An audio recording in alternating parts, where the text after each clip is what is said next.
डांटती कैसे संगतिया पुरान हो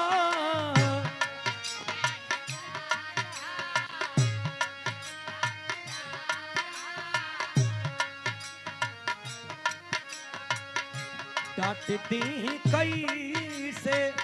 संगतिया पुरान हो संगतिया पुरान हो दहिए हमार बाकी दहिए के जान हो डांटती कैसे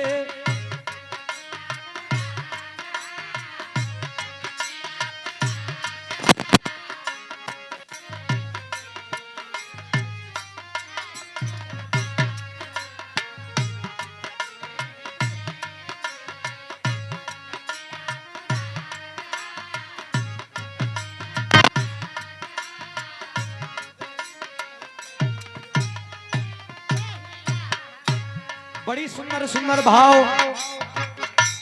और बिरहा सुने के मिलल बड़ी प्यार से आप लोग बैठे लवन आप लोगन के पुनः पांव छू के पलगी कर रहल बानी हो कहियो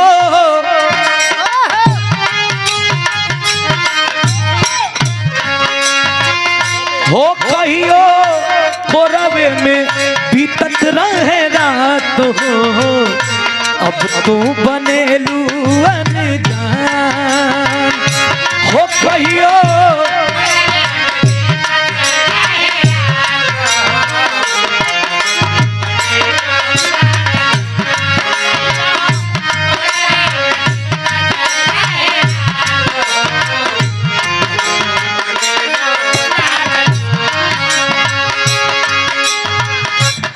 पावे सैया के की जानी न पावे तोहरा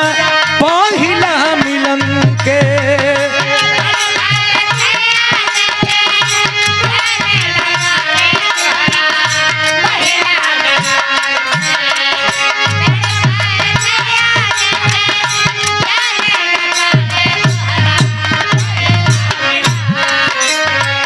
हो कहियो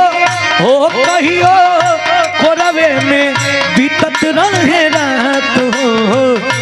अब तू बनेलू अनजान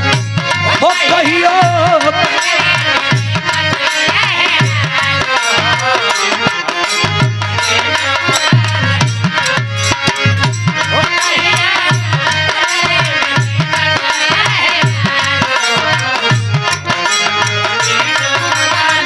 श्री लोरी यादव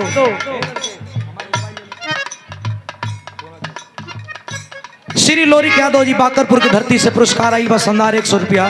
कोट कोट प्रणाम सब बहन के प्रणाम पहुंचे पवला की ना हो अंतर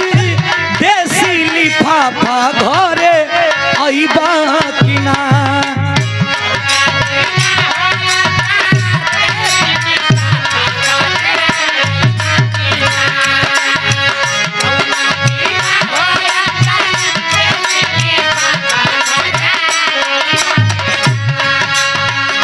पवला की ना हो अंतर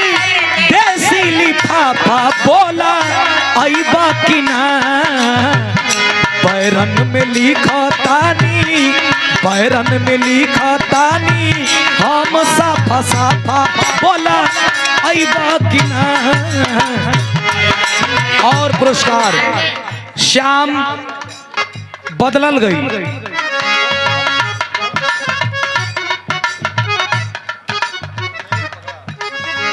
ले अइला गवना या बहिन छोट बा खेलवना ले अइला गवना या बहिन छोट बा खेलवना धीरे धीरे